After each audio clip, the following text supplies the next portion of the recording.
Très très très très bien. On se retrouve aujourd'hui avec le Rob. Il est là, il est en zoomé. Il est un petit ambiance gitane, j'ai l'impression. C'est quoi le fond derrière là?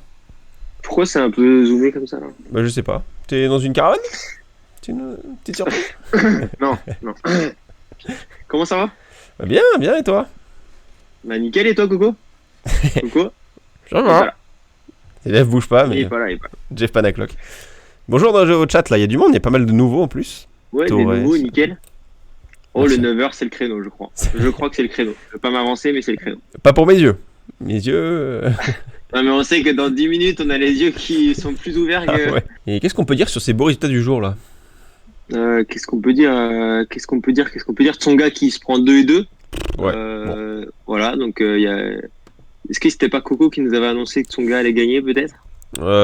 Non, Il me mais semble, non. on avait dit un 7. Moi aussi j'avais dit un 7, j'avoue. Je me suis chauffé. Ou alors il avait annoncé Wawrinka. Wawrinka. Il avait annoncé Wawrinka, c'est son prono du jour, ouais. Dans son chrono du jour, c'est ça. Ok.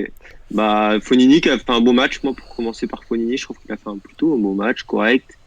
Skinner qui n'est pas ouf totalement, je Ouais. trouve, un peu irrégulier, inconstant sur sur ce début de saison-là, même si on arrive quand même à la moitié quasi de la saison. Voilà. Après, il n'y a pas eu de grosse surprise de mon côté. Ramos, toi, t'avais vu juste avec Ramos. Ouais, Il y a du mais Mounard qui se fait dessus littéralement dans le dernier. on a eu un bon Grigsport contre Ramos. Hein. Moi, franchement, dans le deuxième, Grigsport a vraiment beaucoup plus attaqué, beaucoup plus joué offensive. Et j'ai eu peur pour Ramos. Mais bon, voilà. Sa ténacité, sa faculté à envoyer la balle l'a fait gagner. Mais voilà. Pas si facile que ça. Je le voyais plus safe. Urkash aussi qui Après, s'impose. c'est Ramos. On l'avait dit Oui. aussi que Ramos, au-delà des 250, ça devenait compliqué pour lui. Et ça pouvait devenir une Mounard, mais bon, il a joué, c'est bien. Et Salut, j'ai ilé. Urkash aussi, qui s'est imposé plutôt facilement. J'ai vu une partie du match. Euh, C'était pas si dégueu que ça. C'était dégueu, je peux te le confirmer, j'ai vu le match. T'as vu le match aussi en vrai? Ouais, J'ai j'ai pas pas. trouvé Mais ça si dégueu que ça. ben non, j'ai trouvé que des liens, il est un peu limité quoi. Hein. Et Urkash, je trouve. Très limité et surtout, je sais pas ce que tu as pensé comme moi, mais je trouve que Delien, il faisait que des balles déjà rarement au fond du terrain Ouais. et des balles hautes, ce qui avantageait énormément pour finir le point Urkash. Donc j'ai trouvé qu'il a très mal joué et à chaque fois il se fait briquer au moment où il ne faut pas et derrière les occasions qu'il a eu, il se fait dessus clairement pour les si peu qu'il a eu. Et Urkash n'a pas si bien joué que ça, mais sur un match sur terre, c'est plutôt correct pour lui, je trouve, pour un premier match. Ouais. Bon bah nickel, je pense qu'on a fait le tour. Totalement d'accord avec toi. Fonini qui a fait peur à Ah Torres. ouais, Fonini. Et Franchement, il était au-dessus largement. Enfin, on a revu le match ensemble, même avec Coco, je crois. On avait une Ouais. partie. il dormait, mais ouais. Oui, c'est vrai. Imagine, il aurait fait ça en live. Ça aurait été magique. Coco. Première victoire de Inverse Saint-Mathieu aujourd'hui. Et ben on l'espère. On en parle. On va y venir dans quelques instants. Mais avant ça, les actus du jour, les amis. Avec la première Yes. actu du jour. Pas de jingle. Voilà, il a disparu le jingle. Mais on a Wawrinka qui nous dit qu'il est certain qu'il ne sera pas invité à Roland Garros. Moi, je suis pas si sûr que ça. Je trouve ça étonnant. Ouais. Est-ce que de toute façon, il y a son classement protégé qui le fera participer normalement. Mais pourquoi il ne serait pas invité? C'est quand même une des superstars du tennis qui revient. Je pense que Roland Garros a tout à faire en l'invitant quoi. C'est clairement. C'est ça. Il a dit exactement, pour remettre vite fait dans le contexte, je vais demander une invitation. Déjà, je pensais, alors je suis peut-être mauvais, mais je pensais que c'était déjà à l'avance fait, parce que c'est quand même dans un mois. Ouais. Il a dit, c'est ce que je fais pour chaque tournoi, car je n'ai pas la possibilité d'utiliser mon classement protégé. Il a la possibilité d'utiliser ce classement protégé que pendant 9 mois, et là, il aurait dépassé le délai, du coup. Merde. Et il souhaite conserver un maximum. En revanche, il dit qu'il n'est pas sûr pour un Garros d'être invité, car les wildcards seront distribués à d'autres joueurs. Moi, je pense pas. Je vais pas m'avancer. Et voilà. Moi, je pense que c'est quelqu'un qui est tellement aimé à Roland et les gens pourraient se déplacer pour lui. Parce que, mine de rien, il est sur une fin de parcours. On en a parlé hier. Il a 37 ans quand même. Il joue plutôt, il a un tennis plutôt pas commun des autres. Voilà. Et c'est quelqu'un qui, je pense, est apprécié et qui fera amener du monde, comme j'ai dit. Donc, je pense qu'il lui offrira une petite wildcard. J'espère. Maintenant, on n'est pas à l'abri. Il y a tellement de peu de wildcards et beaucoup de joueurs en progression que, bon, voilà. Il nous fait pas une petite victimisation pour obtenir sa wildcard là? Ouais, je sais pas. Mais moi, ouais, après, il y a peut-être 2 ans, histoire qu'on en parle aussi et que derrière, ils essaient de réagir, peut-être Ah parce ouais. qu'on arrive déjà à un mois de Roland. Mais voilà. Mais en vrai de vrai, il parle français. Enfin, honnêtement, on l'a presque toujours considéré comme un. Pas français, mais comme un des cousins. Voilà, c'est un des joueurs qu'on suivait parce qu'il a déjà gagné Roland, il parle français. On l'adore, t'as dit, il a un jeu très particulier. Je vois pas comment il ne pourrait pas avoir de wildcard. Je... Bah, on verra bien, mais moi, je t'avoue que je suis un peu partagé. Je me dis que enfin, s'il lui reste 2 3 ans à jouer, et encore 2 3 ans, c'est-à-dire jusqu'à 40 ans, ouais, faudrait peut-être lui donner une wildcard quand même. Ce serait un Ah peu, oui. Ah, il ça peut faut. être cool, quoi. Ah bah, il faut carrément. Ça, on est carrément d'accord. Et en plus, on l'a vu contre Bublik, il a encore le talent. Les jambes ont plié dans le troisième totalement, il était à la rue. Mais tennistiquement parlant, il est encore très solide. Donc, on a envie de le voir. Oui, c'est ça, et on l'a vu hier. Alors certes, il était moins mobile sur le terrain. Moi, j'ai trouvé, on en a parlé un peu rapidement, mais il garde des coups quand même forts enfin voilà, au niveau du service, il est bon. Au revers quand ça passe, bah, mine de rien, ça embête bien l'autre. Voilà. Parfait. On peut passer à la petite actu jour. Dites-nous dans le chat. Cet animal, Je lance évidemment. un petit sondage si vous voulez. Ouais, Ça vous carrément. Le temps en profite. que l'on passe à la deuxième actu avec Goffin. Je l'ai pas vu cette actu. Je te laisserai dire parce que Goffin a dit qu'il ne voulait pas conclure cette finale sur un jeu de service. C'est vraiment vrai. Alors franchement, j'ai regardé, je me suis dit bon, déjà on n'est pas le 1er avril, ça peut pas être une blague, parce que quand même faut le sortir ça.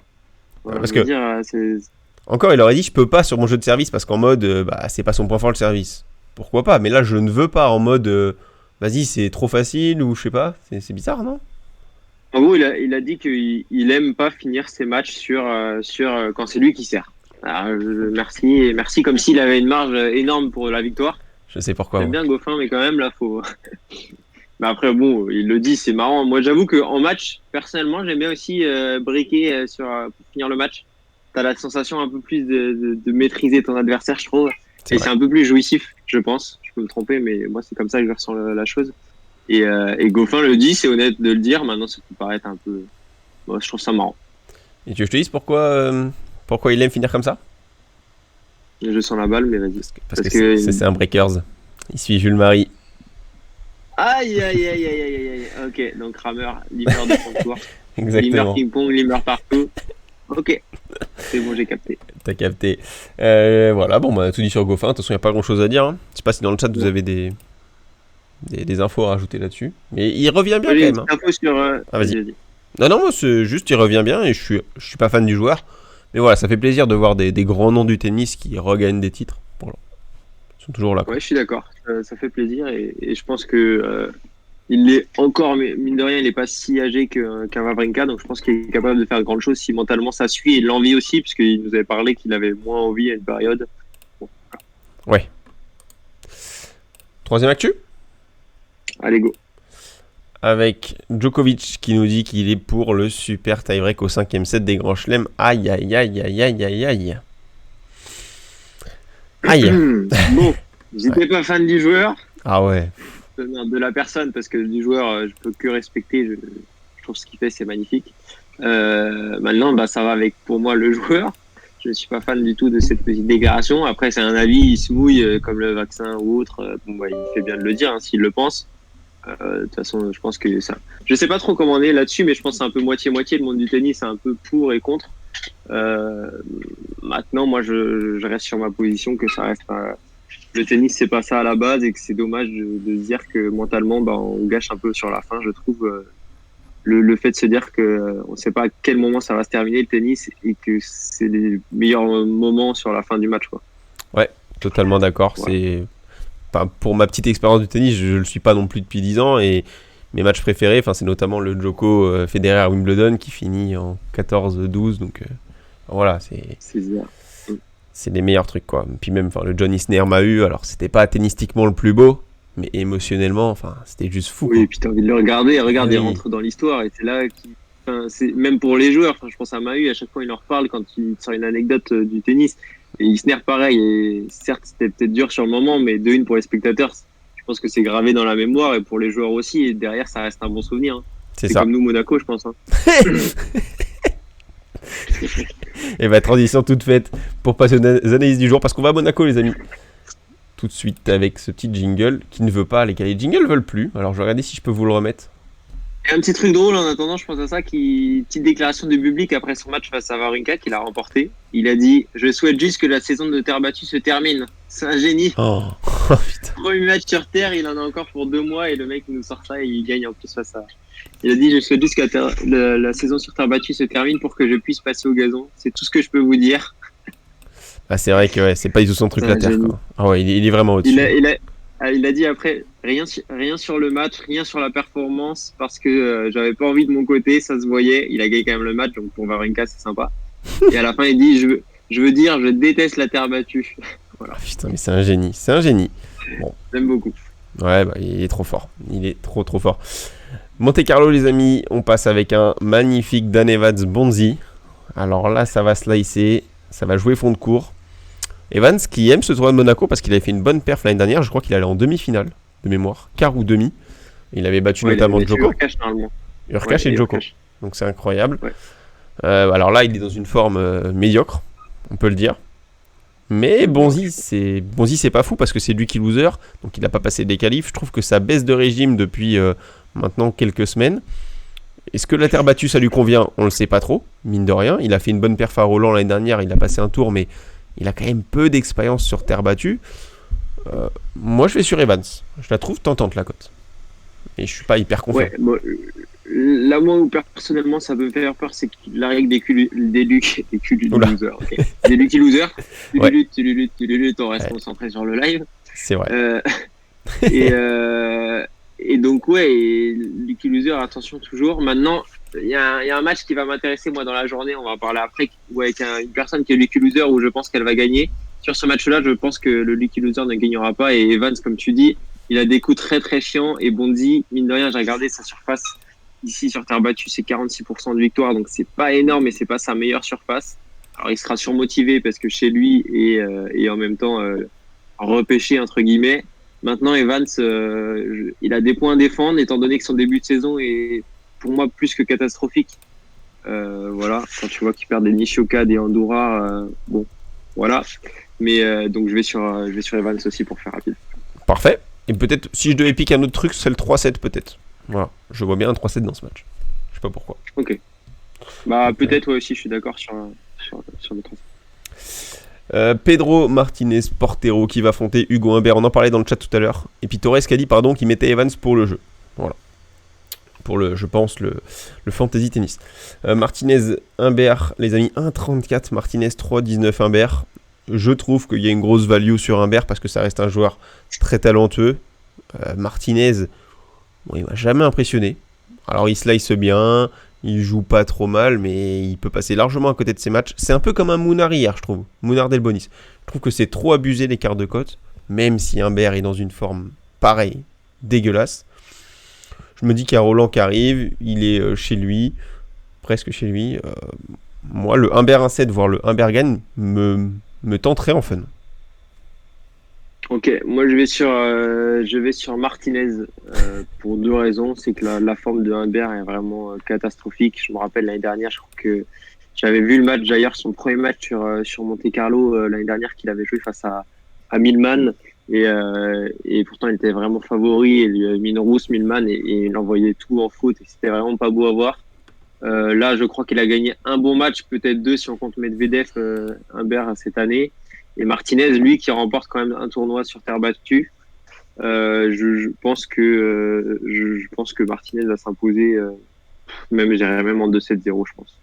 Et les gens du chat, peut-être, mais 2-7-0. Bah non, mais voilà, pourquoi pas. Je vais dire la cote si tu veux. Chez notre partenaire VBet, les amis, on va regarder ça de suite. 2-0, je pense qu'elle doit être quand même sympa. Hein. Doit être à 1,80, un truc comme ça.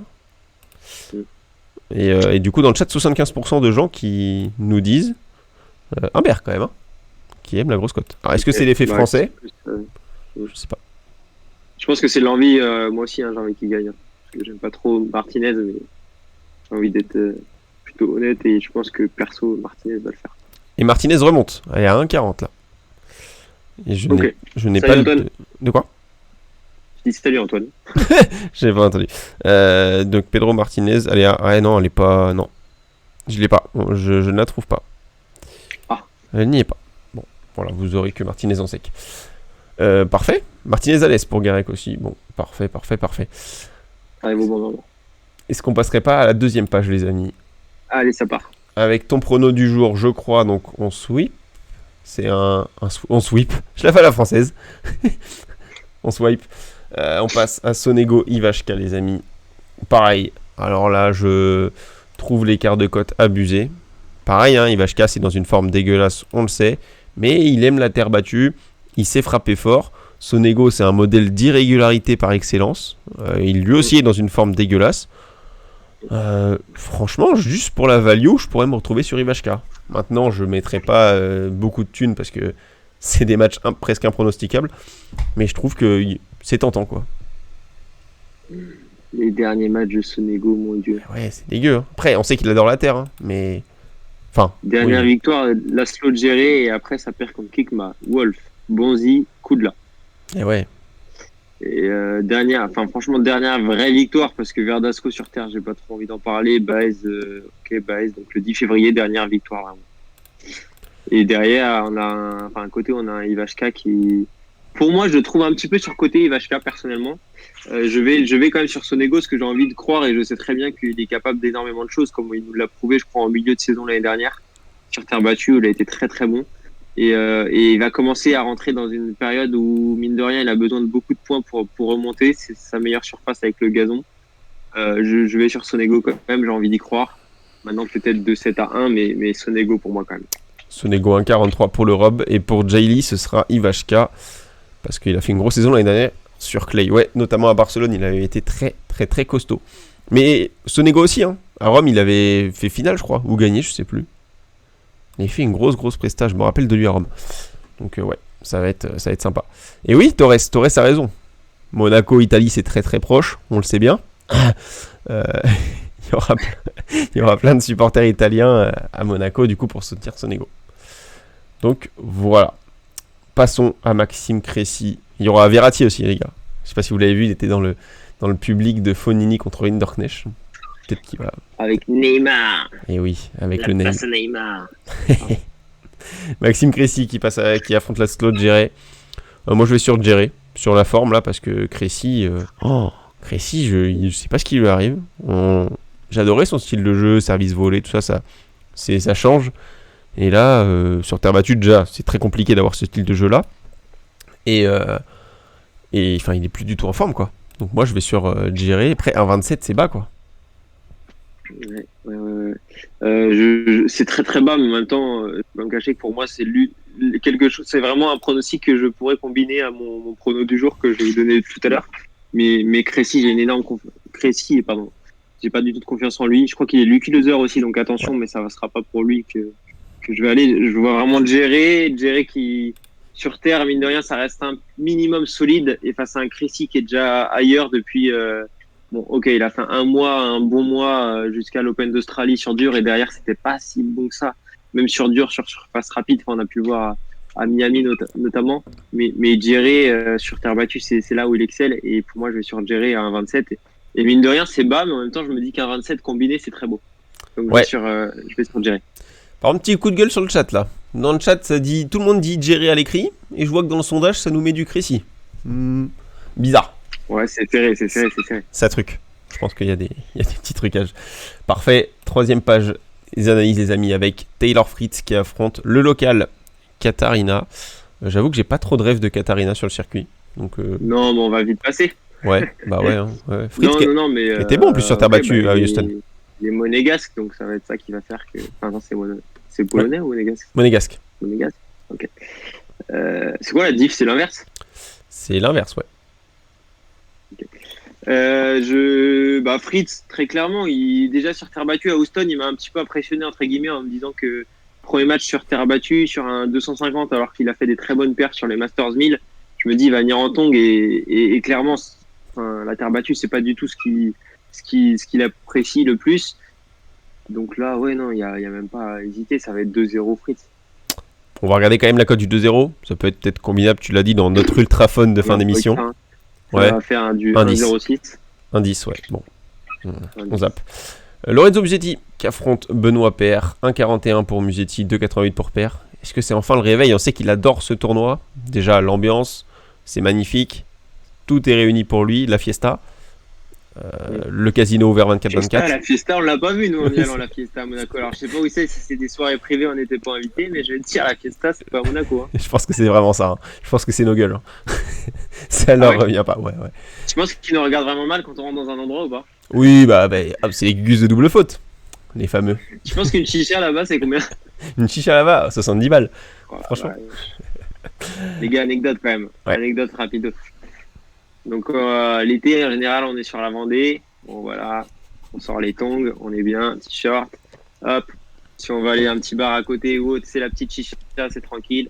Hop, 10 € plus petit diabolo pour être soft. Ouais. On est d'accord jusqu'ici. Et là, on se dit, allez, on va à Monaco, on va faire les BG. Ça y est, on a la double faute. Un peu de confiance, un peu trop sûrement. On arrive, on se fait juger, relooké du haut en bas, en nous regardant comme si on était des gros ploucs. On l'est peut-être. Très clairement, c'était ça. On se dit, bon, allez, on fait comme les monégasques, on va prendre une petite chicha. On demande le prix de la chicha et 70 balles. Hop, c'est ciao, bonsoir, on est rentré. Ah ouais. Même pas de verre, je crois. Ah si, peut-être il y a un verre. C'est bien la Vendée aussi. Hein. Ouais. C'est vrai qu'on est quand même fou. Hein. On est passé de la Vendée qui est quand même. Bon, c'est bien, mais pas ouf non plus. Ça reste bien. Voilà. À Monaco. Genre, il n'y a pas eu d'entre-deux, quoi. C'est un petit peu. On s'est enflammé. C'est ça qu'on aurait dû descendre, peut-être s'arrêter à Bordeaux, faire vraiment entre les deux, parce que là, on a un grand écart. Ah ouais, clairement, on n'était pas prêts. Revenons à Benoît Paire, qui lui, du coup, doit pas être jugé comme un plouc là-bas. Est-ce qu'il va nous faire l'exploit? En vrai? Salut. Ouais, salut l'ami. Musetier revient bien, c'est un petit peu mieux. Mais Paire, moi, j'y crois. Quand il est dans les bonnes conditions comme ça, qu'il se plaît, il peut faire l'exploit. Il l'a dit, il aime ce tournoi. Moi, je trouve que c'est tentant à 2,88. Maintenant, je vais pas parier. Hein. Je suis honnête. Hein. Ce match-là, on touche pas à part peut-être en live. Mais s'il faut vraiment se pencher sur un des deux, je vais sur Paire à 2,88. Moi, je comprends pas du tout, mais alors pas du tout la cote de Paire, pourquoi elle est si haute. Musetti, j'aime beaucoup Musetti, hein, mais ces derniers matchs remportés, c'est quand même bon. Voilà quoi.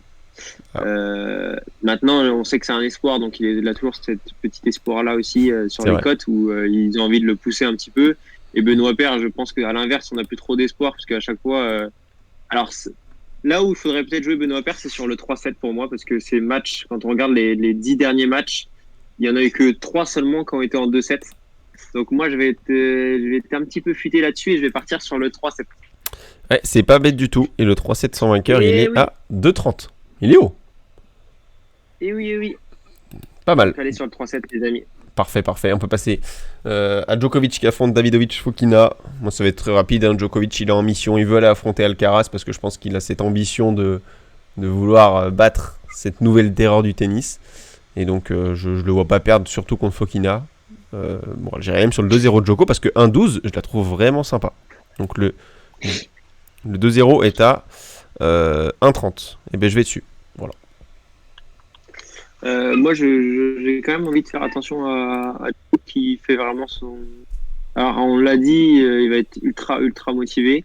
Maintenant, c'est un retour, c'est le premier match sur terre, ça va être différent. Et Fokina, mine de rien, même s'il est dans une période vraiment très creuse pour moi, je pense que Fokina, il a l'habitude d'élever son niveau aussi avec les grands. On a pu le voir notamment face à des Sinner cette année, chapeau, où ça va en 3-7 mal quand même. Je trouve que face aux plus gros, il s'en sort mieux que face aux plus petits où des fois il peut se faire dessus.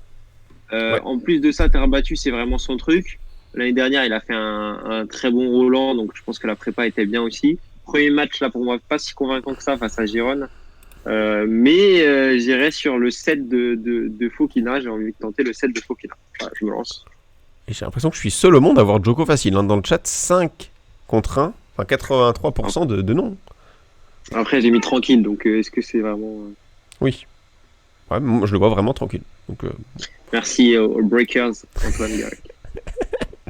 Dernière page d'analyse, les amis, avec David Goffin qui affronte Leeka. Ça fait partie du fantasy tennis. La forme de Goffin va aller bien parce qu'il a retrouvé la terre battue avec une victoire à Marrakech. Leeka, c'est pas mauvais, il a battu notamment Bonzi au qualif. Moi, je vais aller sur le 3-7 sans vainqueur sur ce match. Je vais faire vite parce que le temps passe. Tu vois ce que je veux dire. Oui. Je vais aller sur... T'as dit qui, toi ? J'ai dit 3-7 sans vainqueur. Goffin s'il est en forme, mais je sais pas. Vainqueur, et bah, je te rejoins totalement là-dessus. Et ça va peut-être être notre prono commun du jour. Je vais sur le 3-7 sans vainqueur aussi parce que Goffin devrait y arriver parce que je pense qu'il a l'expérience en plus. Mais en même temps, le Tchèque est très dur à jouer. L'autre. Hein? Runé qui affronte Karatsev. En fait, j'étais pas sûr de pouvoir bien prononcer son nom et comme je voulais être ultra rapide, T'as bien joué. dit allez. T'as bien fait. Runé qui affronte Karatsev. Runé qui est en forme, il retrouve sa terre battue qu'il adore. Karatsev, moi j'ai vu l'année dernière, c'était pas si mauvais que ça sur terre dans cette période-là. Moi je vais aller sur Karatsev à 2-17. Je sais que tout le monde va sur Runé, mais moi il m'a jamais trop impressionné tennistiquement parlant. Il est bon, mais jamais trop impressionné. Et je me dis que si Karatsev est dedans et frappe fort, il peut le déborder. Donc je vais sur les 2-17 de Karatsev. Je fais le sondage en même temps. Hop, voilà. Je vais sur. C'est très très dur là aussi. J'irai sur le 3-7 sans vainqueur, très sincèrement. Maintenant, s'il faut donner vraiment un vainqueur, j'ai envie d'aller sur le Rooney qui est dans une forme plutôt assez olympique. On l'a vu qu'il enchaîne, il enchaîne. J'espère que physiquement ça va passer jusqu'ici. Je pense que ouais, c'est bon quand même. Et Karatsev à l'inverse, c'est vraiment pas bon du tout depuis qu'il a gagné son tournoi avant l'Open d'Australie. Moi j'ai envie de tenter la petite piécette sur Runé, mais je préfère sur le 3-7 quand même qui cote plus importante. Fonini qui affronte Stefanos Tsitsipas, les amis, l'italien qui pour moi... Ça donne même plus les cotes quoi, c'est l'autoroute. Ah si, c'est juste pour toi que j'invite. Allez à 2-17. Non, vas-y. 2-17 le 3-7 sans vainqueur. Fonini qui affronte Tsitsipas, les amis. Moi l'italien j'ai bien aimé son match, on l'a dit tout à l'heure face à Rinderknecht. Je pense qu'il est dans son cocon, il adore jouer Monaco. Il a gagné en 2019. Je pense qu'il peut clairement prendre un set à Stefanos Tsitsipas. En tout cas, l'embêter. Mais le set, je le sens vraiment tentant. Aller à 1,86. Donc moi, je vais aller là-dessus sur ce match. Je te rejoins encore une fois. Je crois qu'on est plutôt corda, comme tu dirais l'autre, sur cette matinée. Je vais sur le set de Fonini aussi. Parce que j'ai l'impression qu'il aime bien les grands rendez-vous. Sur son premier match, alors certes, il a fait pas mal de déchets, mais en face, c'était Rinder et il savait qu'il pouvait se permettre de faire ça. S'il passe pas en grande forme, plus pression, je pense, d'aller loin sur ce tournoi-là pour gagner des points justement qu'il a engrangé l'année dernière. Et en plus, premier tour quand même, qui est très difficile pour Titi de tomber face à un Fonini, où je pense que le public sera derrière lui s'il fait un minimum le show. Donc je vais sur le 7 aussi de Fonini. Très bien, on peut passer au prono du jour, les amis. Avec ton prono qui s'affiche en premier, parce que si tu dois partir avant moi, comme ça je ferai le mien plus tranquillou. Il est affiché. Si tu veux y aller, tu me le dis. Puis let's go. Écoute, on va y aller tout de suite. Otte, l'allemand qui est Lucky Loser, donc c'est le seul Lucky Loser sur les 3 qui sont en jeu aujourd'hui que je vois gagner. Ce sera Otte face à Russuvori, match à 11h. Je sais que j'ai dépassé les 30 secondes, je suis désolé. Alors, Otte est largement au-dessus sur terre battue que Russu, même s'il sort de qualif. Et la cote est très intéressante. Je sens très très bien Otte aller sur Otte. Voilà. Moi, j'avoue que j'arrive pas trop à savoir, mais t'as l'air confiant. Mais Otte, j'ai un peu de mal avec ce joueur, donc je peux pas te suivre, mais t'es confiant. Je le sens très très bien. Bon. Très très grosse confiance. Bah dans le chat, dites-nous si vous voulez aider le prono de Rob, et puis vous allez pouvoir savoir si vous préférez le sien ou le mien. Le mien est un peu plus faible. Je me suis un petit peu moins mouillé. J'ai pris Lajovic 1-7, c'était le dernier match à analyser. Lajovic, pourquoi? J'ai pas mis les 30 secondes. Bon, je les ai pas, c'est pas grave. Lajovic 1,63 parce que je l'ai trouvé très très bon contre Krajinovic.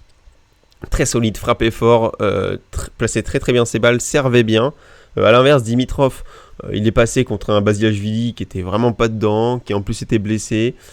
Dimitrov, on connaît sa faculté à lâcher des sets, voire des matchs, parce qu'il a des problèmes de dos, parce qu'il va pas très bien. La terre battue, c'est pas sa surface préférée. Moi, je trouve que Lajovic 1,7 c'est tentant. Allez, 1,63 et je vais aller dessus.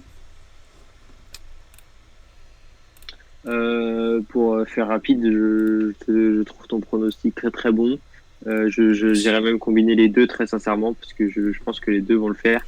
Alors certes, c'est une plus petite cote, on va y arriver. Mais par contre, Lajovic va faire quelque chose d'intéressant. Maintenant, attention, parce que je vois que tout le monde fonce sur les yeux fermés sur ton pronostic. Attention à Dimitrov qui joue très très bien sur Monte Carlo. Voilà, je le dis à chaque fois, même s'il en met forme avant, après. Monte Carlo, c'est l'un des tournois qui sélectionne sur son calendrier. Voilà. Allez, va à ton petit rendez-vous, je vais faire le flou mix tout seul. Je vais pas te retarder. Bonne soirée à tous, bonne journée.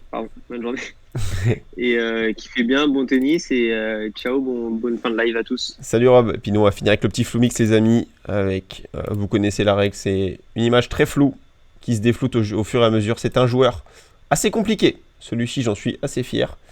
Je vous le prépare ça en 2 secondes, les amis. Et on va pouvoir y aller. Rien à gagner aujourd'hui, si ce n'est des points pour notre prochain live avec notre partenaire VBet. Et vous aurez plus de points pour potentiellement gagner les 20 € de free bet sur notre prochain live avec eux. D'ailleurs, j'en profite pour vous mettre le lien de la chaîne Twitch de VBet. Parce qu'on est, en live sur leur chaîne les lundis et les mercredis à 9 h. Et donc voilà, je pense qu'on n'est pas trop mal. Je vous prépare ça, les amis.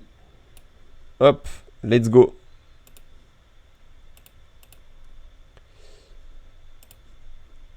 Avec le petit flou mix, les amis, qui commence. Alors l'image est assez petite, j'espère que vous allez bien voir quand même. Voilà, donc là c'est le joueur très flouté, c'est l'étape 1, les amis. Vous pouvez proposer dans le chat si vous avez des idées. C'est dur. Non, ce n'est pas Bublik.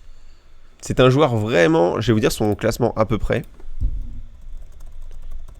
Les amis, il est vraiment pas très bien classé. Hein. Non, ce n'est pas Kyrgios. Bienvenue GT Alpo, merci pour le follow. Il est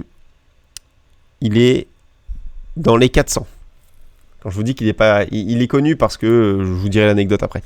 Alcaraz non, Berrettini non. C'est un joueur vraiment un petit joueur.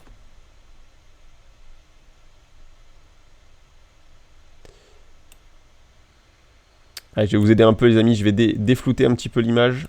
Juste par contre. Ouais, non. Si je fais ça, vous voyez pas en fait. Hop. Hop, hop. On défloute un petit peu, les amis. Voilà. On défloute un petit peu. C'est un petit peu plus visible. Je sais pas si vous le remarquez. Non, ce n'est pas Berrettini. Merci Manji Sniper pour le follow. Non, ce n'est pas Wawrinka. Non plus Sonego. Et je profite de ce full mix pour vous dire qu'on est en live tous les jours à 9 h pendant le Masters 1000 de Monte Carlo. Donc voilà, demain rendez-vous 9 h comme d'hab sur cette chaîne. Merci d'être aussi nombreux, ça fait grave plaisir. Moutet, non. Allez les amis, je vous montre une photo encore plus défloutée. Non, ce n'est pas lui. Ce n'est pas Félix Auger-Aliassime, je me suis trompé de photo. C'est elle, voilà. Déflouté. Petite anecdote. Non Jaili, mais tu te rapproches. C'est un joueur qui a la double nationalité et notamment la nationalité française dans sa double nationalité. Donc voilà, ça peut vous aider. C'est un joueur qui a déjà fait Roland Garros. Voilà. Et il me semble qu'il a joué avec la nationalité française au début de sa carrière et qu'il a switché après. Ça, je suis pas sûr, mais je crois. C'est un joueur qui est 400 et quelques à l'heure actuelle. Non, ce n'est pas Barrère. Non, ce n'est pas Hauteux. Sa deuxième nationalité pour laquelle maintenant il joue, c'est le Maroc. Là, je vais peut-être vous aider pour ceux qui... Crécy, non. En 400e mondial, les amis. Vraiment beaucoup plus loin. Allez, c'est un Marocain, franco-marocain. Oui, Byzantino, bien évidemment. C'est Elliot Benchetrit. Alors, il était très compliqué celui-là. J'avoue, hier, on a fait simple avec Félix. Là, je me suis dit, on va upgrader le niveau. Bravo. El Yanaoui. Non, je connais même pas, tu vois. El Yanaoui. Bon, non.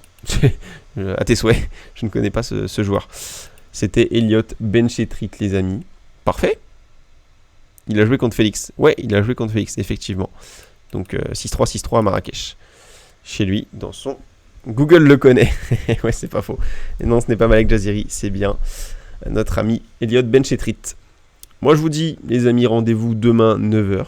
Voilà, parce qu'on est en live tous les matins à 9 h sur la chaîne Twitch de Double Faute. Merci d'être passé. C'est trop cool. Et voilà, demain de bonne heure et de bonne humeur.